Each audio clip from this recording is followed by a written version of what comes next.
portion ng magkakapares.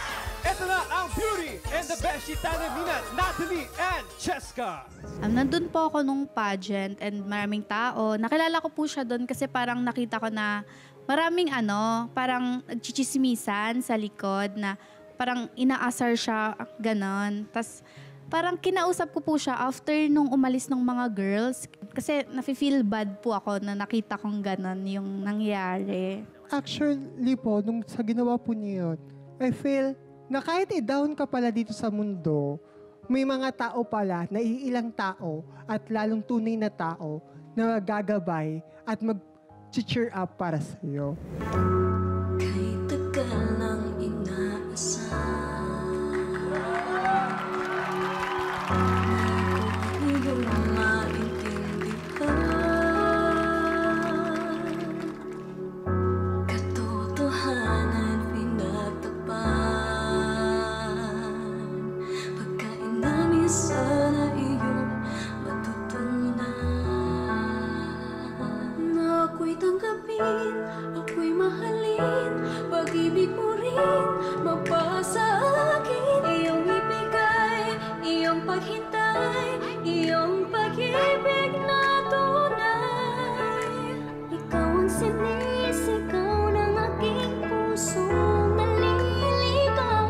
Ako'y tanggapin, ako'y mahalin. Ako'y tanggapin, ako'y mahalin. Alright, thank you so much!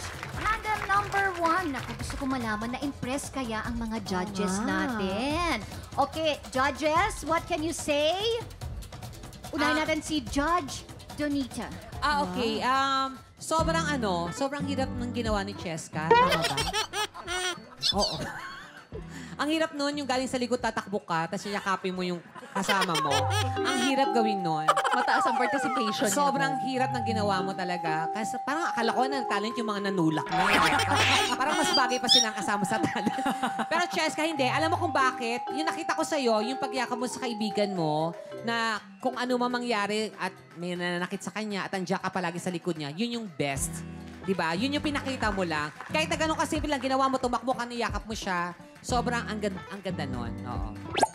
Na-feel natin, no? Kahit maikli lang yung kanilang Yes, Miss Mina, oo. Akala ko, hindi ko lang maintindihan talaga kung kaibigan or anak niya ba tong si, Kasi wala pang buhok eh.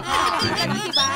Oo, parang may nagtapon ng sanggol, tas dinangkot niya. Oo, Hindi pala. It's about friendship talaga. Yes, Miss Mina. So, bongga, galing yung dalawa. Thank you. Now let's have Miss MJ. Nakakaantig sobra. Muntik na akong maiyak. Lalim ng antik, ha? Saan ka naiyak? Sa last part, kasi Okay. talagang nakaka-relate din ako. Napakarami kong beshies, di ba, Yes, sa pageant tama. world. So, napaka-importante talaga yung support system nyo yung isa't isa. Naramdaman ko yun sa talent nila. Approved. At saka, Miss Mina, to add lang ha, Sige. bibira kasi na babae yung nagtatanggol sa mga Becky. Sa true. Mas madalas, Becky ang nagtatanggol sa mga babae. So, thank you so much. Ay. O, eto na. Ito, up next, panoorin naman natin ang pasabog na performance ng tandem number 2 sa pagbabalik ng Beauty and the Beshi sa Sarap Diba!